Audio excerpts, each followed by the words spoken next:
Hello अस्सलाम वालेकुम, welcome back to my channel. तो आज का मेरा व्लॉग होगा स्टूडेंट अकोमोडेशन पे कि अगर कोरिया में कोई लोग स्टूडेंट वीज़ा पे आते हैं तो उनको किस तरह की अकोमोडेशन सूट करती है, क्योंकि स्टूडेंट बजट थोड़ा सा लिमिटेड होता है, तो इस वजह से तो उनके लिए मैं ये वीडियो बना रही हूँ। यहाँ पे कुछ जो सिंगल होते हैं, मतलब जो स्टूडेंट्स अकेले होते हैं, वो कुछ लोग प्रेफर भी करते हैं कि वो हॉस्टल में रह लेते हैं, लेकिन वहाँ पे कुछ तरह की रिस्ट्रिक्शन होती हैं कि आप लोग कुक नहीं कर सकते, तो इस वजह से लोग प्रेफर करते हैं कि अपना ही रूम रेंट पे ले लें। तो यहाँ पे टू तरह के आपके पास ऑप्शन होते हैं, एक सिंगल रूम और एक टू रूम। जो फैमिली के साथ होते हैं, जैसे मैं हूँ, तो हम लोग प्रेफर करते हैं टू रूम या थ्री रूम वाला घर ले लें। और एक कुछ लोग प्रेफर करते हैं कि जो लोग सिंगल होते हैं वो प्रेफर करते हैं कि हम लोग जस्ट वन रूम, क्योंकि वो चीप होता है तो सही रहता है। ये सामने जो आपको नज़र आ रहा है ये मेरी यूनिवर्सिटी का हॉस्टल है, लेकिन यहाँ पे कुक आप नहीं कर सकते, तो इस वजह से मोस्टली गर्ल्स और बॉयज़ जो भी आते हैं, प्रोफेसर, रिसर्चर, स्टूडेंट्स, वो लोग ये नहीं यहाँ रहना पसंद नहीं करते, क्योंकि ये एक ज़्यादा एक्सपेंसिव भी है और आप लोग अपनी मर्ज़ी से कुक भी नहीं कर सकते। तो सबसे पहले मैं जो आपको ये दिखा रही हूँ, ये एंट्रेंस होती है बिल्डिंग की। ये वन रूम दिखा रही हूँ आपको। ये एंट्रेंस होती है बिल्डिंग की। इस तरह करके आप एंटर होते हैं।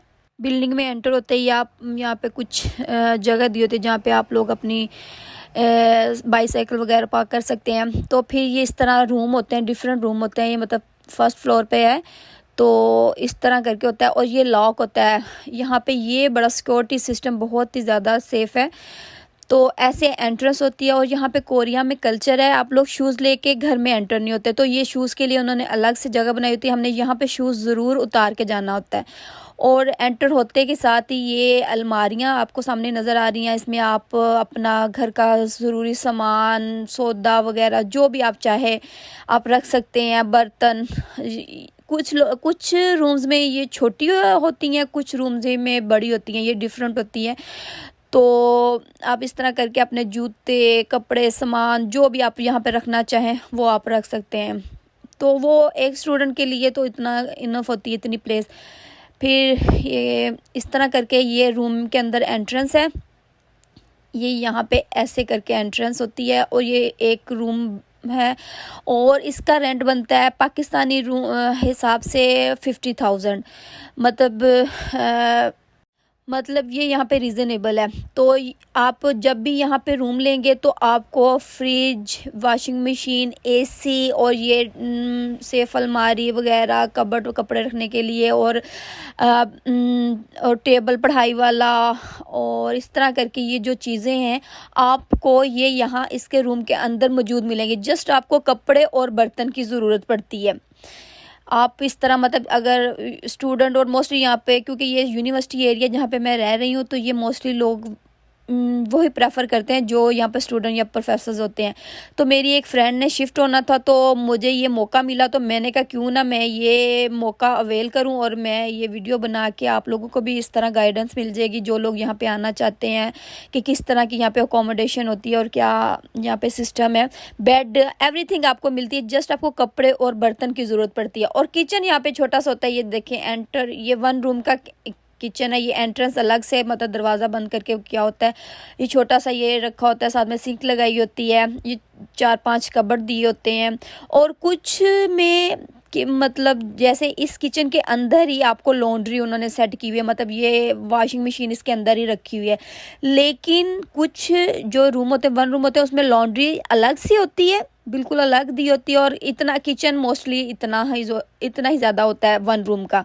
फिर इस तरह के वेंटिलेशन के लिए आपको यहाँ पे खिड़की का दी होती है विंडो, जिससे आप नज़ारा कर सकते हैं बाहर का। बाहर बारिश हो रही है और सामने पार्क है, तो ये आप देख लें। इस तरह का ये यहाँ पे रूम होता है। और यहाँ पे भी रूम की वेंटिलेशन के लिए भी एक बड़ी विंडो दी होती है, कि मतलब क्योंकि यहाँ पे मोस्टली बारिशें होती रहती हैं, सर्दी रहती है, तो अगर ये वेंटिलेशन सिस्टम ना हो तो पता है यहाँ पे वो काई सी लगना शुरू हो जाती है रूम्स में ना। और ये वॉशरूम यहाँ पे मोस्टली वॉशरूम, चाहे 2 रूम है, 3 रूम है, 4 रूम है, ये वॉशरूम इतने इतने होते हैं, छोटे होते हैं। हाँ, अपात जो होते हैं ना, अपात के ज़रा डिफरेंट स्टाइल के होते हैं। ये वॉशरूम इस तरह के होते हैं। अलमारियाँ इस रूम में मैंने देखी है 2-3 अलमारियाँ दी हुई हैं। मोस्टली रूम में वन कबर्ड होती है कपड़ों के लिए ना, लेकिन इसमें 2-3 दी हुई हैं। ये प्लस पॉइंट है। और ये यहाँ पे सर्दी ज़्यादा पड़ती है तो यहाँ पे ये बॉयलर सिस्टम होता है। इसको बस वन प्रेस बटन करते हैं तो पूरा घर गर्म हो जाता है और पानी भी गर्म हो जाता है। तो ये बहुत ज़्यादा यहाँ पे फैसिलिटी है। और लॉक सिस्टम तो मुझे यहाँ के बहुत पसंद है। ये आपने बस जस्ट क्लिक किया है और आप घर से बाहर मतलब आपको वो लॉक ढूंढने की ज़रूरत नहीं, लॉक लगाने की ज़रूरत नहीं है। यहाँ पे ये है। और यहाँ पे इतनी ज़्यादा सिक्योरिटी है कि 20 दिन तक आपका, मैं कहती हूँ महीने भी आपका पार्सल पड़ा रहे, कोई चोरी नहीं कर सकता, कोई नहीं कर सकता। और ये रूम नंबर के हिसाब से इस तरह बॉक्सेस होते हैं कि आपका अगर लेटर आता है, कोई भी आपकी मेल आती है तो वो इसमें होती है। और हर घर के पास तकरीबन इस तरह करके ये बना होता है पार्क, जिसमें एक्सरसाइज मशीन्स वगैरह लगी होती हैं। तो अब मैं आपको व्यू देने जा रही हूँ 2 रूम का। जो फैमिली वाले हैं मोस्टली लोग, तो वो 2 रूम 3 रूम इस तरह करके घरों में रहते हैं। तो ये जो एरिया असल में ना, ये यूनिवर्सिटी के पास है एरिया। दूर अच्छे भी घर मिल जाते हैं, खुले भी घर मिल जाते हैं, लेकिन ये यूनिवर्सिटी स्टूडेंट्स के लिए, प्रोफेसर जो फैमिली वाले हैं, विदाउट फैमिली वाले, उनके लिए ये एरिया है।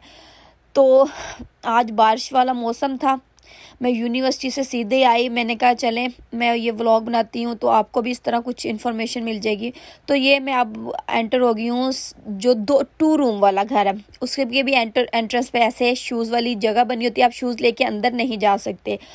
और फिर एंटर होते के साथ ये इस घर में आपको सामान नहीं नज़र आएगा। 1 रूम में मोस्टली आपको चीज़ें नज़र आती है, 2 रूम्स में भी नज़र आते हैं, लेकिन इसमें आपको सामान ये ख़ुद बाय करना पड़ेगा आपको सामान। ये वॉशरूम मैंने आपको बताया तकरीबन एक जैसे ही होते हैं। एक ये मिनी रूम है, मतलब अगर आप फैमिली वाले हैं तो एक ये रूम है आपके लिए छोटा, और इस तरह करके,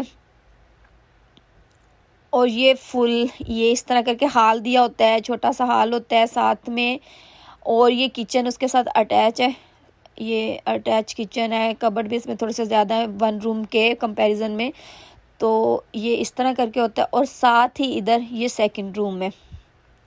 ज़रा स्ट्रक्चर चेंज हो सकता है, मतलब किसी के 2 रूम इकट्ठे होते हैं, किसी के अलग अलग होते हैं, इस तरह करके। लेकिन इस घर का प्लस पॉइंट ये है कि यहाँ पे गैलरी बहुत बड़ी है। आपके जैसे फॉर एग्जांपल आपका कुछ बैग है, दूसरी चीज़ें हैं, आप यहाँ पे रख सकते हैं। ये यहाँ पे भी मोस्टली में जस्ट एक गैलरी होती है। यहाँ पे एल शेप की 2 साइडेड गैलरी थी, तो आप बहुत ज़्यादा चीज़ें रख सकते हैं। तो ये बाहर का व्यू था साथ में। और ये है जी 2 रूम, ये जो मिनी 2 रूम ये घर है। मतलब जो फैमिली वाले, जो स्टूडेंट प्रोफेसर वगैरह जो भी होते हैं, वो इस तरह के घरों में रहते हैं। इन घरों का एडवांस और रेंट दोनों होता है। एडवांस इस घर का मेरे ख्याल में 4 लाख है, और पाकिस्तानी 4 लाख, और 70,000 रेंट है। जो मैंने आपको पहले 1 रूम दिखाया उसका 2 लाख पाकिस्तानी मतलब डिपॉजिट था, मतलब एडवांस था, और उसका 50,000 पाकिस्तानी रेंट है। और बिजली गैस का बिल आता है। और इंटरनेट यहाँ पे जहाँ भी है इंटरनेट आपको मोस्टली फ्री मिलता है। तो ये इस तरह करके ना घर होते हैं। जो यूनिवर्सिटीज़ एरिया में ना इस तरह के अमूमन घर होते हैं, क्योंकि आपको मैंने जैसे पहले भी बताया कि लोग सिंगल होते हैं, कुछ फैमिली के साथ भी होते हैं, तो वो इस तरह के घर प्रेफर करते हैं। और जब भी ये आपको घर देंगे, आपको न्यू रेनोवेट करके, जो ये दीवारों पे शीट्स वगैरह लगाते हैं, न्यू घर बिल्कुल साफ़ सुथरा घर करके देते हैं। ये गंदा घर नहीं देते। और जब आपको भी देना होता है तो आपको भी ये साफ़ सुथरा घर करके ही देना पड़ता है।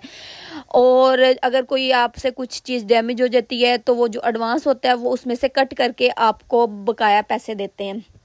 उम्मीद करती हूँ कि ये वाला ब्लॉग आपके लिए, जो स्टूडेंट्स न्यू आने वाले हैं विद फैमिली और विदाउट फैमिली, उनके लिए हेल्पफुल रहेगा।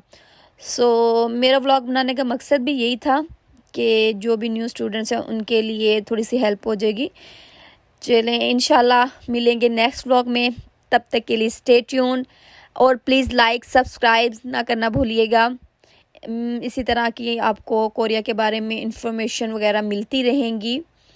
कोई भी आपको कोरिया के बारे में इन्फॉर्मेशन चाहिए तो आप कमेंट्स में मुझे बताइए, मैं ज़रूर उस पर कोशिश करूँगी व्लॉग बनाऊँ और व्लॉग बना के आपको इन्फॉर्मेशन दे सकूँ। आपको किसी तरह की भी इन्फॉर्मेशन चाहिए कोरिया से रिलेटेड, स्टडीज़ से, वर्क से, जिस तरह से भी रिलेटेड चाहिए